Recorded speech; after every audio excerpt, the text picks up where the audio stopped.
दावे तो विश्व स्तरीय दिल्ली के हैं।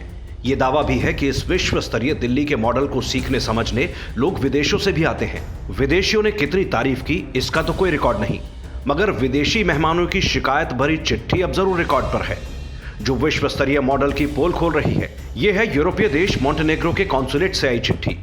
कॉन्सल जनरल डॉक्टर जेनिस दरबारी ने चिट्ठी दिल्ली के उपराज्यपाल विनय कुमार सक्सेना के नाम लिखी। इसमें लिखा कि हमारा आपसे आग्रह है कि 2 दिन से कॉन्सुलेट में पानी नहीं आ रहा। दिल्ली जल बोर्ड ने कहा कि पानी का टैंकर भेज देंगे, लेकिन कोई कदम नहीं उठाया गया। पानी की आपूर्ति कम प्रेशर से है और पानी गंदा भी है। कृपया इसका समाधान करें, क्योंकि इससे भारत में राजनयिक मिशन के काम पर असर पड़ता है। मोंटेनेग्रो कॉन्सुलेट की इस शिकायत पर उपराज्यपाल ने तुरंत एक्शन लिया। मुख्य सचिव को समस्या के हल के निर्देश दिए। मुख्यमंत्री अरविंद केजरीवाल को भी नसीहत दी कि ऐसे विषयों को गंभीरता से देखें जिनसे दुनिया में भारत की छवि पर असर पड़ता हो। इस मामले को उपराज्यपाल ने ट्विटर पर सार्वजनिक भी किया। दक्षिण दिल्ली के ग्रेटर कैलाश में है मोंटेनेग्रो कॉन्सुलेट का कार्यालय। ग्रेटर कैलाश दिल्ली के पॉश इलाकों में है। वहां अगर पानी की यह हालत है तो बाकी दिल्ली का क्या हाल होगा समझा जा सकता है। दिल्ली की सड़कों पर टैंकरों के आगे पीछे बाल्टियां बर्तन लेकर लोगों की कतारें दिल्ली को कितना विश्व स्तरीय बनाती हैं, आसानी से समझा जा सकता है।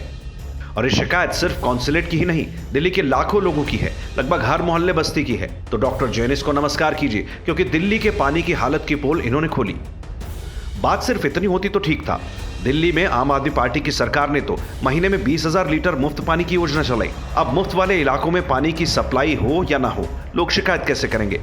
मगर जो पानी का पूरा बिल चुकाते हैं वो तो शिकायत करेंगे ही। पानी की हालत का नमूना यह भी है कि दिल्ली जल बोर्ड 10-10 साल से बसी डीडीए की पुरानी सोसाइटियों तक आज भी नियमित पानी नहीं दे पाता। और यह हाल मई जून की गर्मियों का नहीं है, बल्कि बारिशों वाले अगस्त महीने में है। तब सोचिए, मुख्यमंत्री केजरीवाल, उनका अरबों के घाटे वाला जल बोर्ड और दिल्ली का विश्व स्तरीय मॉडल। केजरीवाल के मॉडल की दिल्ली की पोल तो बारिशों ने ऐसी खोली कि दुनिया देख रही है। विश्व स्तरीय दिल्ली की सड़कों का हाल, जरा सी बारिश में पानी भरना, सड़कों पर बड़े बड़े गड्ढे हो जाना, ऐसी हालत जो गंभीर हादसों को न्योता देती है। क्या यह विश्व स्तरीय मॉडल की हालत हो सकती है? दिल्ली में ऐसा ही है। अब जरा उप मुख्यमंत्री मनीष सिसोदिया के नेतृत्व वाले शिक्षा विभाग का हाल देखिए। सिसोदिया और केजरीवाल बार बार दिल्ली के सरकारी स्कूलों के विश्व स्तरीय होने का दावा कर चुके हैं। हाल ही में दिल्ली सरकार के शिक्षा विभाग ने एक चिट्ठी पीडब्ल्यूडी को लिखी, जिसमें शिक्षा के विश्व स्तरीय मॉडल का पूरा कच्चा चिट्ठा था। इस चिट्ठी में शिक्षा विभाग शिकायत कर रहा है कि सरकारी स्कूलों में निर्माण में इस्तेमाल किया गया मटेरियल घटिया था। निर्माण में भ्रष्टाचार की बात विभाग खुद बता रहा है। शिक्षा विभाग चेता रहा है कि कुछ स्कूलों के भवन किसी भी समय गिर सकते हैं, यानी किसी भी समय बड़े हादसे की आशंका। कुछ स्कूल तो ऐसे हैं जिनमें पानी की टंकी ही नहीं है, और केजरीवाल इसे विश्व स्तरीय मॉडल बताते हैं। हाल ही में उपराज्यपाल ने शराब के मसले पर सीबीआई जांच की सिफारिश की।